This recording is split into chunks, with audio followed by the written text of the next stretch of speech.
Welcome to the Firehouse, the show dedicated to the brave men and women who serve our community. All right. Welcome. How is everybody doing? This is the Firehouse on WRHU 88.7. And sitting with me in the Firehouse today is my boy, one of my mentors, is John Skelly. Now, John, I always, do introductions, but again, I want you to kind of introduce yourself to the listeners. I need you to tell me what department, which I already know, what company, which I already know, of course, one of the best, and how long you've been in and what ranks you've held. Okay. Chris, welcome. Thank you. It's a pleasure to be here with you. Thank you for coming. I am a member of the Uniondale Fire Department, as you know. I have been in Uniondale all of my life, with the exception of maybe 6 months. I'm 60 years old, so that puts you right there. I'm in Uniondale 60 years. 60 years. I actually started in the fire department as a junior. I'm going to say back in 76-ish, around in there. Wow. 77. So they've had the juniors back then. Oh, yeah, they had the juniors because before we I joined. talked about that on another show, and I didn't know they had it. And there's a lot of departments that don't have juniors. Correct. So Uniondale's had it for a long time. We've had it for a very long time. Matter of Wow. fact, we had the juniors as part of the department back before I joined, and I'm going early 60s. Wow. Then from the juniors to the department, it was juniors as part of the Explorers through the Boy Scouts of America. And that's what Eric had joined. He talked about that. Exactly. Yeah. Now it's back as part of the department under the department's umbrella. So it's kind of gone full circle. But we've had it. If you look in our trophy case upstairs at NS, there's a picture of me in the juniors in the trophy case, and I'm going to say 77. Wow. So yeah, we go back a long time. So yeah, keep going. So I joined the department as a full member in 81. Okay. Did about 6 or so years before I actually had to resign because I was working in Manhattan doing restaurants. Even though I wasn't part of the department, I was always around, people always chatting with me and everything. Yeah. I rejoined back in 2001, ironically enough, after September 11th. Mainly came down because I wanted to check on my good friend Terrence Canham. Okay. And when T-Bone. when I came down to see T-Bone, he actually was in the files, but lo and behold, who did I run into? Cameron Peak, who was at the time captain. Okay. Harold Long was his lieutenant. And we got to chit-chatting, and I said my name. He goes, "Oh, I know your name." Wasn't sure if that was a good thing or bad thing, but it wound up being a good thing. So we got to chatting, and I said, Okay. And he goes, "Well, looking for members." I said, "Well, look good. I'm looking to join." This was a Sunday. I got the application on that Sunday. I filled it out on that Sunday, and he was kind of shocked that I had it all done. I wasn't playing games. And I joined back again in October of 2001. Look at that. And I've been back ever since. And since being back, I've gone through the ranks of Brookside Company number 2. So that's Secretary, Yep. treasurer, second lieutenant, first lieutenant, captain. After captain, I actually went back to second lieutenant because I wanted to run for chief, but because of the way our laws work, I have to be an ex-captain before I can be nominated. And it kind of works where you have to be almost an ex-captain for a full year. Okay. And so there were take off like a year. Exactly. But something had occurred where I went back as second lieutenant, and then there was a change in the chief's office, which allowed them to have another election. Henceforth, I was able to put my name in because now I'm an ex-captain.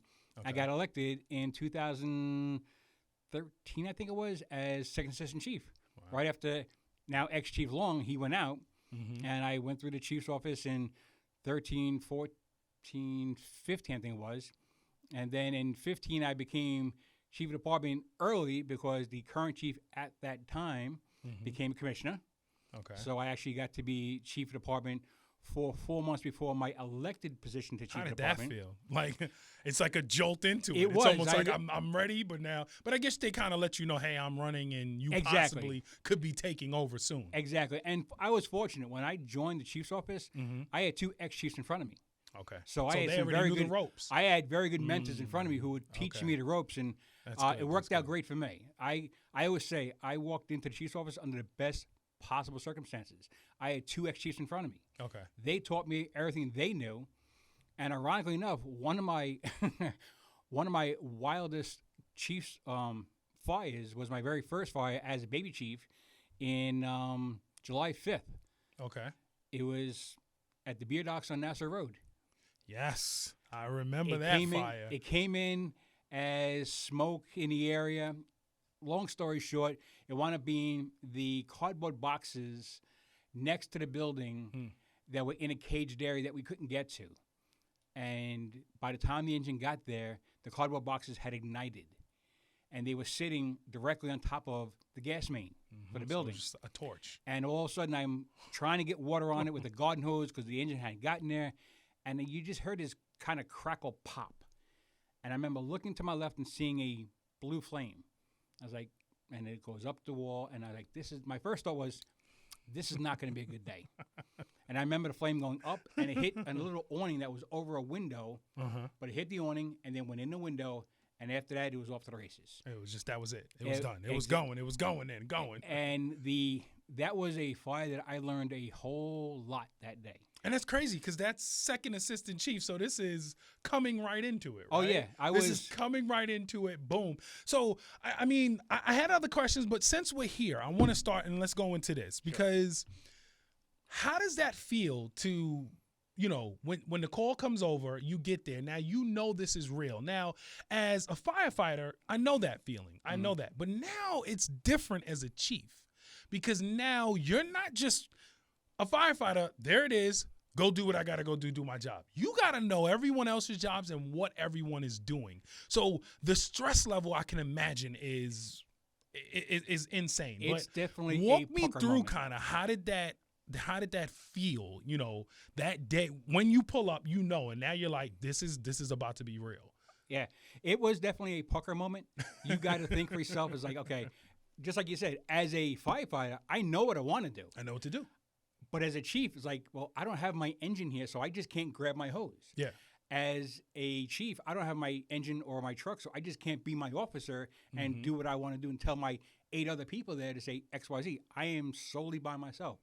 So I've got to know that my radio is my best friend. There you go. I've got to call my people and say, I've got X, Y, and Z. So I got to make sure that I notify my FICOM. Say, look, this is what I got. Tell my crews this is what I got. Step it up.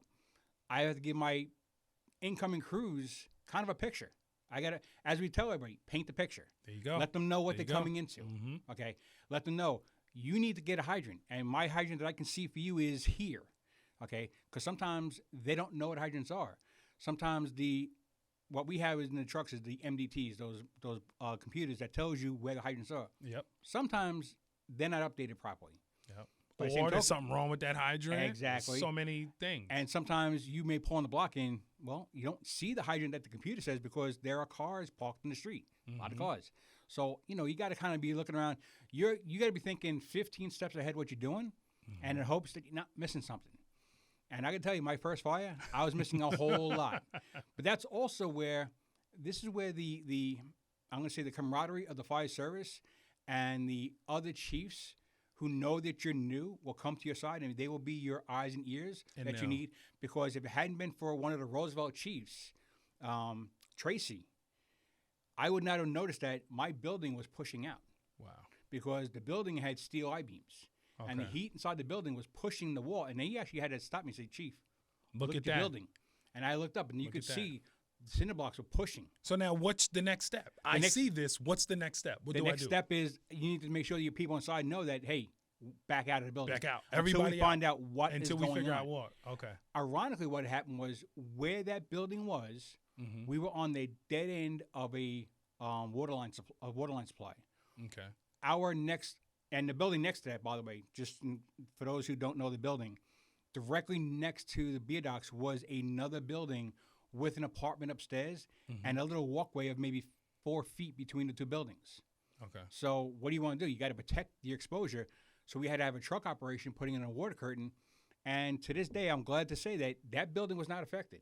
Wow. We had to get another hydrant, though, but that hydrant was across Nassau Road over by the 99-cent store. Well, herein lies the problem we had with that. A truck had to go and hit that hydrant with a 5-inch, lay in. And now you're just blocking off the entire Nassau Road. And that at the intersection. Yes. Just so people don't know where the beer dock is, it's at the intersection. So of Nassau Road and Uniondale Avenue. And then what worse was coming out of that shopping center where the 99-cent store was, a car decided, I'm running late for work, I got to go, drove over the 5-inch and blew the 5-inch. Because his exhaust, well, I think he got jammed up. Doing? Because his car got towed. Yeah, of course. I actually saw the 5-inch blow and his car went up. But again, these were all problems we had. We actually had to know to call the town of Hempstead water department to up the water pressure because we were at the end of the line. So there was a lot of things that went right, a lot of things that went wrong on that fire. And then during that fire, thank God, my two senior chiefs, were getting off of work. They came to the scene, and they basically took control of the scene and relieved you for a little bit. Me and walked me through and say, okay, X, Y, Z. And this, that. You learn a lot from everything you do wrong. Okay, and that's right. And that's why you always have to learn, because you won't do that mistake again. Yeah, hopefully, I won't do that again. But again, it's one of those things where I had a gentleman from Firecom who happened to be a volunteer fireman in one of the towns on his day off, came to the scene and was helping with my radio communications. Wow. Okay. I had a chief from Roosevelt help me with my scene size up and my overviews. So you have a lot of folks that will lend you support. That will come and you have help. To understand that they're not there to take your scene. They're there to help you. To help. And you learn from all those knowledge bases. Okay. So that was a learning experience. I got to tell you. So let's start a little bit from the beginning, because there was something first in I wanted to mention in your bio that you was like, Uniondale was your first everything. Pretty much. So I like that. I wanted to just elaborate a little bit on that, because you were like, that was your first everything. So when you say that, what do you mean? Okay, I came out to Uniondale when I was probably about 6 or 7 months old. Okay. So it was my first set of friends that I ever remember. It was my first school that I ever attended. It was my first job I ever had. It was my first, what else? Anything I've learned in life was in Uniondale. My first job, my first school, my first sporting events, my first learning how to ride a bicycle. Everything. You name it. Okay. My first park I ever saw. Okay. My first animal I ever had. My first yard I ever played in. Everything. So anything that I could do as a child that you learned from was done in Uniondale. So now I am a prodigy of Uniondale. So now the question now comes up is, what makes you say, I want to be a firefighter, right? Like, what makes you say, I want to do this? Why is this the interest? Because not everyone has it. I can tell you exactly the time and day. All right. That's what we want to hear. In front of my house, I lived on New Street, right in the middle of the block. We had these very big, tall hedges. And I remember I'm looking outside my window one day, and in front of my hedge was a fire. Okay. And I looked at my father and said, wait, in the tree? No, we had these big, tall hedges in front of the house, and the hedge was on fire. Oh, okay, yeah. So I told my father, I said, There's a fire outside. And my father's like, and he calls the fire department. Okay. Actually, I'm sorry, he didn't call the fire department. He ran out of the house, and we had the call boxes on the poles. And he pulled the call box. It was actually right 2 houses down, pulls the call box. That's crazy. Just for people, our listeners that don't know, the call box, there literally wasn't, you could pick up cell phones and call this and do that. It was a box literally on the telephone pole, and you pull it. Right, exactly. Right? And then that would call, I guess. Well, that would send a signal to headquarters. Okay? There you go, saying and someone pulled it. And there would be gongs that happened. And the box had a number, and that gong would relate to that box, and they would know that the gong is related to the box, and the box was on the street, and that's where you had to go. Wow. Okay.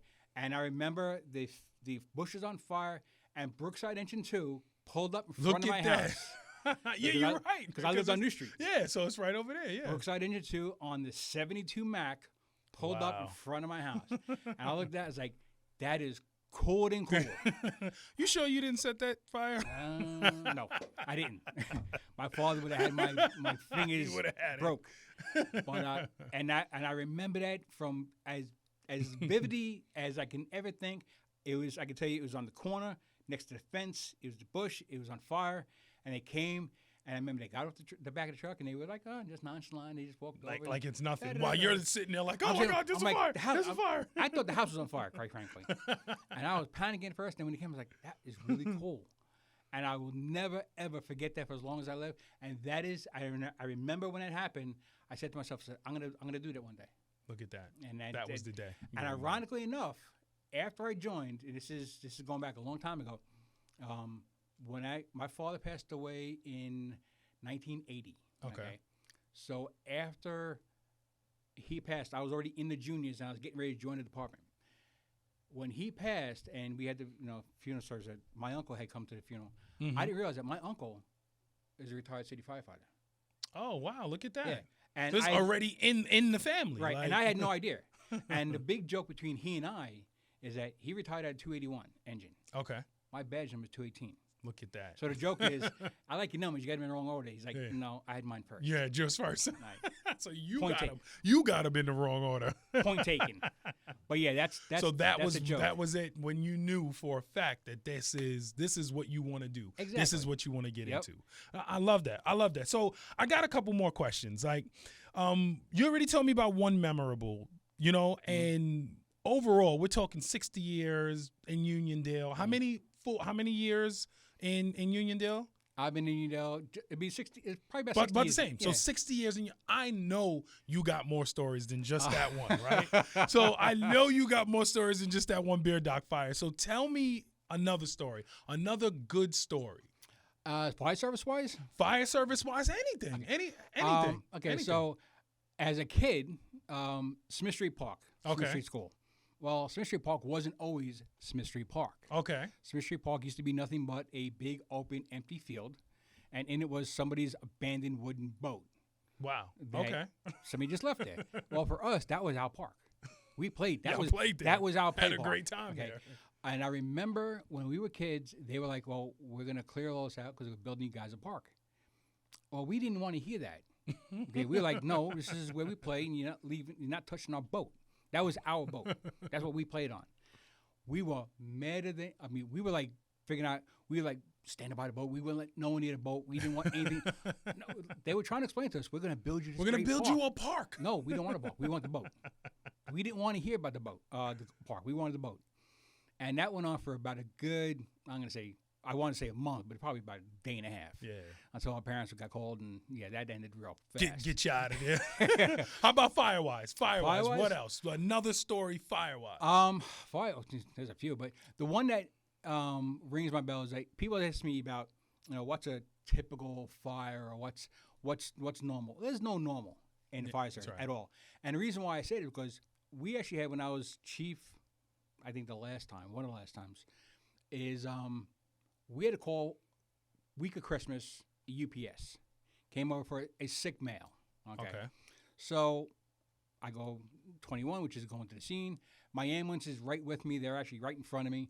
FICOM says, "Okay, you're going to UPS, police ambulance, which is called 14A. They're already there taking care of one patient. Yours is outside, sitting on the curb. You'll be taking care of him." Not a problem. Okay. So we pull up and we get there. Sure enough, police got theirs. My guy's sitting on the side, pulling it back. All things are good. I'm saying to myself, so we got to call for a segment. Something happened inside. What happened inside? Mm-hmm. So I decide I'm going to walk inside, see what's going on. Okay.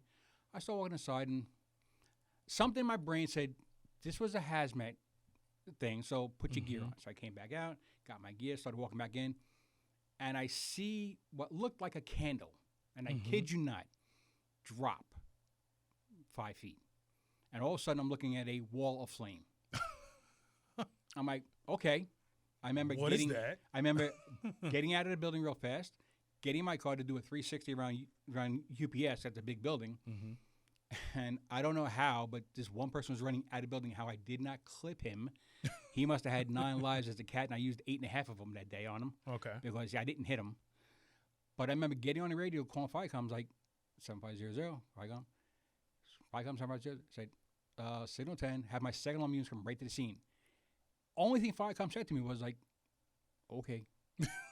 Like, I wish I was a fly on the wall, because his face was like, what just happened? What just happened? We went from a Signal 9 sick mail from a gas to a building fire, basically. I think I remember that. I think we were searching that place forever, weren't we? Well, we found the fire, but it was in the center section where the conveyors are. Yep.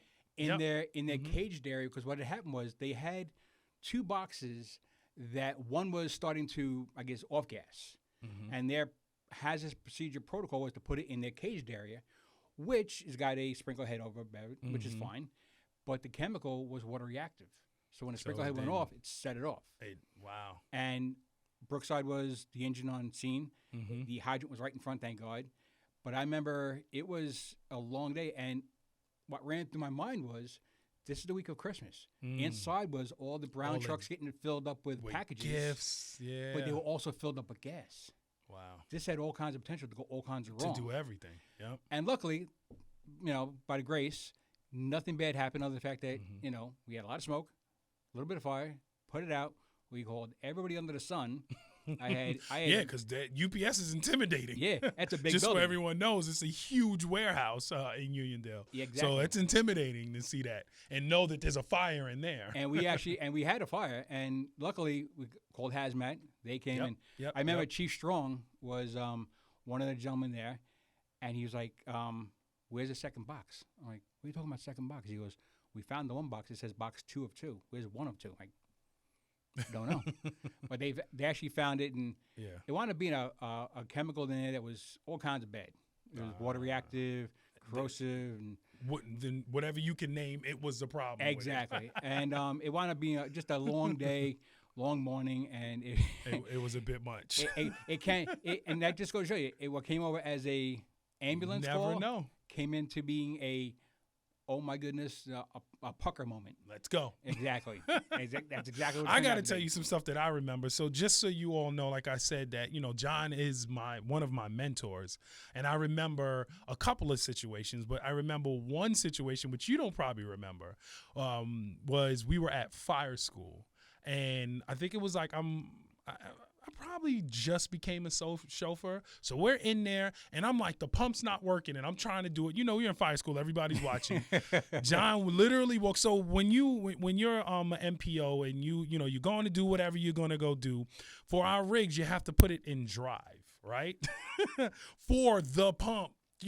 For it to start working. So I'm doing everything. It's not working. I don't know what to do. I'm looking. John looks over, looks in the rig, puts it down, and just walks away. And I was like, oh, man, that was what it was. Literally, I would never forget it. Just did it and put it down and walks away. And then there was another situation of one of my first fires as a chauffeur. It was like, I'll tell y'all right now, listeners, it was literally like the Lord came down. I was scared.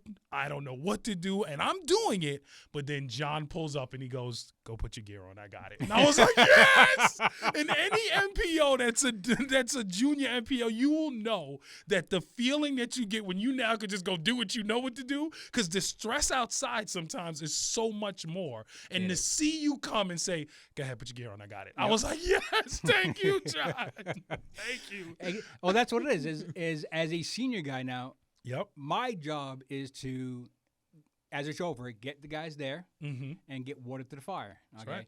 And my job as a senior guy is to not so much go interior. It is to help now the junior guys, show them what they got to do, is to give the knowledge I've been given over my years, because I've been trained by some of the best. I've been trained by a lot of guys that are FDNY, senior firefighters in the academy, senior guys in our own company. Yep. So what knowledge I have will do me no good, and anybody else ain't good if I don't partake it to someone else. That's right. So when I pull up on the scene now, I get a junior chauffeur that I know has got his gear with him on the rig. Get your gear on. And I got the pump. Get inside. I tell you, man, it felt so good to hear that. All right. So listen, we're going to play a little game. We got a game called the flashover, all right? What is a flashover, John? Flashover is when all the superheated gases in a room ignite at one time. At the same time, really quick, right? So that's the premise of this game. Okay. It is really quick. I may give you something like Android and Apple. You got to tell me which one you like, right? But of course, it's going to be fire related. It's going to be about TV shows. Okay? All right, so you ready for the flashover, John? Go ahead. All right, really quick. I need the answer. This is the flashover. Chicago Fire, rescue me. Chicago Fire. Rescue me, third watch. Rescue me. Backdraft, ladder 49. Ladder 49. And the most important question I'm going to ask you today, engine or truck? Engine. There we go, engine. There we go. Boom, boom, boom, boom, boom, boom, boom. That's right, engine. There we go. I love to hear that. Love that statement. You don't know what you don't know. Exactly. And I tell everybody, it's listen, I know guys that they kind of weren't sure what they wanted to do with it, and they tried it, and all of a sudden now they're 30 years into it. Okay? Yeah, you're like when I wow. first started, I didn't know if I was going to like it. Well, I'm in it now 42 years. Yeah. Okay. Look at that. See? You said you had Ex-Chief Peak. Yeah. I found out now. I know Ex-Chief Peak, and the story he always tells that he came down because his grandmother said, you should go down and check it out. And look, well, guess what? Lo and behold, shaped his entire life. Where is he today? Shaped his entire life. Exactly. So this is for people that are listening. I hope if there's someone that wants to join or is thinking about joining, I hope that you take that jump and take that leap and come over here and just see. We will show you, we will show you. So let me ask you a question before we get out of here. Sure. If there was a piece of advice that you could give to someone that's listening right now, that is either new or someone that is thinking about going in, what could you give them? What kind of nugget can you give them? You know what? Give it a shot. Ask a whole lot of questions. Come and learn. Okay, you're not gonna know unless you inquire. Okay, That's right. And if you're unsure, that's why we have a period where you can come down, and you don't have to come down with the full intent of joining, but come down and learn what we do. Okay, you can come down on Sundays, and you can say, you know what, I'm not sure if I want to join, but I want to see what you guys do. By all means, come on down. Okay, watch what we do. Okay, ask questions. You can see, you can touch and feel everything you want to touch and feel. You can research whatever you want to research. We'll tell you where you can go to research yourself. We're not going to give you the information as far as spoon feed you. We'll show you where you can go and find the information out. You do your own education, and whatever questions you have, ask. If we don't know the answer, we'll get you the answer. We'll get that answer. So I hope y'all heard that. We will get that answer. So last question. In a whole, how has the volunteer fire department shaped your life? It is, how can I put it? It has made me more aware of my community. It has made me want to work with others. I do what I do on a volunteer basis because some days I'm having a really bad day, and what makes me feel better is knowing that I did something to help somebody, and I want nothing for it. Okay, I do it because I want to, not because I have to, not because I'm getting paid for it. Okay, it's what makes me feel better.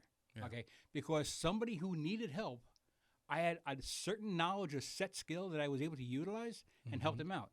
And if it makes their life better, then so be it for me. Because I'm a huge believer in if you do good for others, eventually good will come to you. Yeah. Okay, and I'm a huge believer in that. Okay, it goes round robin. Okay, I can tell you right now that my mother, God rest her soul, she's had problems where she's fallen and whatever, and strangers for no apparent reason came up and helped her and helped her out and got her to where she had to be for no reason other than the fact that she needed it. So I can only think that the good I've done maybe transpose and help my mother. Yeah. And that works for me. Yep. I love that. Listen, John, thank you so much for coming down here. Chris, doing this. Thank you so much. Is there any last things you want to say before we get here? Well, I just want to say to you, thank you for this service and this radio show you're doing because you are bringing light to a problem that the fire service is currently experiencing. For anybody who's listening, the fire service, the volunteer fire service particularly, which is 90% of the state of New York, is short people. We need people. Yes. Okay. And I cannot begin to tell you how much your service is needed. If you're unsure as to what we do or how you can help, go to your local firehouse. That's right. Go to your local community and say, what is it that is needed? Is there something I can do to help? And what is it that I can do that maybe help to get others to help? Okay. Again, you may not be able to do it, but you know someone that does. Somebody who does. Exactly. That's right. Okay. That's right. We're looking for help. Okay. We want people to be involved, and we want people to come to us and say, we're not this big mystery. Okay. We are this big organization that needs help.